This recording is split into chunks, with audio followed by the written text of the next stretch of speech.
बिस्मिल्लाहिर्रहमानिर्रहीम। मैं बैंगन आलू बनाने लगी हूँ और उसको मैंने काट के और दोनों को काट लिया है और धो लिया है। और इसको मैं बनाने के लिए आपको बाकी इंग्रेडिएंट्स दिखाती हूँ। मैंने लहसुन, अदरक और प्याज, टमाटर और करी लीफ सारों को इसमें मैंने चॉप कर लिया है।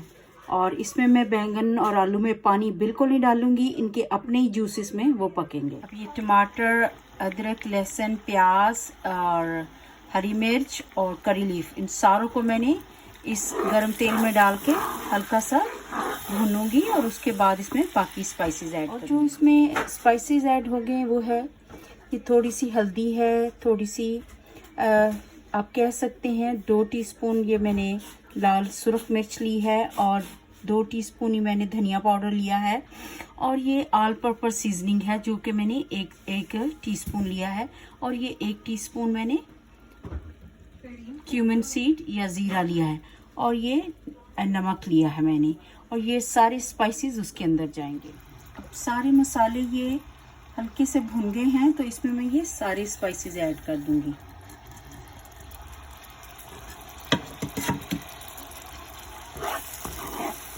थोड़ा सा ऐसे ही 1-2 मिनट भूनूंगी, ज़्यादा नहीं इनको भूनना है और ना ही इसका ज़्यादा पानी खुश्क करना है, क्योंकि वो इसी के ही पानी में और फ्लेवर में बैंगन आलू सारे पकेंगे।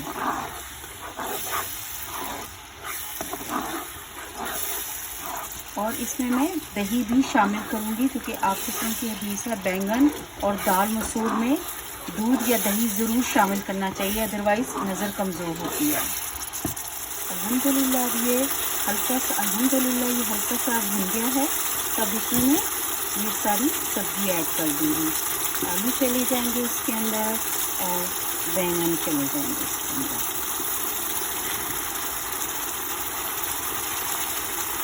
जैसे ये हाफ डन होंगे तो मैं इसमें फिर एक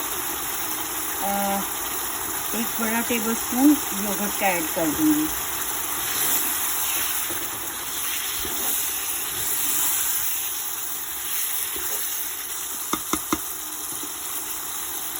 इसकी आंच में हल्की कर दूंगी और इसको ढक दूंगी। और ढकने के ऐसे ही 5 मिनट के बाद मैं इसको हिलाऊंगी और साथ ही मैं इसमें योगर्ट शामिल करूंगी। अल्हम्दुलिल्लाह अब ये हाफ डन हो गए हैं और इस पॉइंट पे आके मैं इसमें योगर्ट शामिल कर दूंगी। ये ग्रीक योगर्ट मैंने लिया है।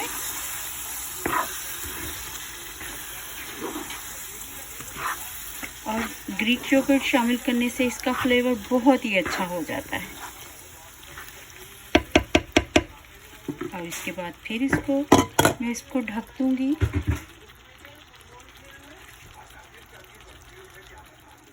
अब फिर इस पे को मैंने ढक दिया है और अब इसको ऐसे ही 5 मिनट तक हल्की आंच पे छोड़ेंगे। अल्हम्दुलिल्लाह बैंगन आलू रेडी हैं और बहुत अच्छे बने हैं। अपनी दुआओं में मुझे याद रखें। खाना बनाते वक्त हमेशा दुरूद शरीफ पढ़ते रहें सल्लल्लाहु अलैहि वसल्लम। आप यकीन करें ये आपके खानों में इतनी लज्जत लाएगा जिसकी कोई हद नहीं, और आपके बिगड़े काम भी बनाएगा इंशाअल्लाह ताला। अपनी दुआओं में याद रखें कि अल्लाह हाफिज़।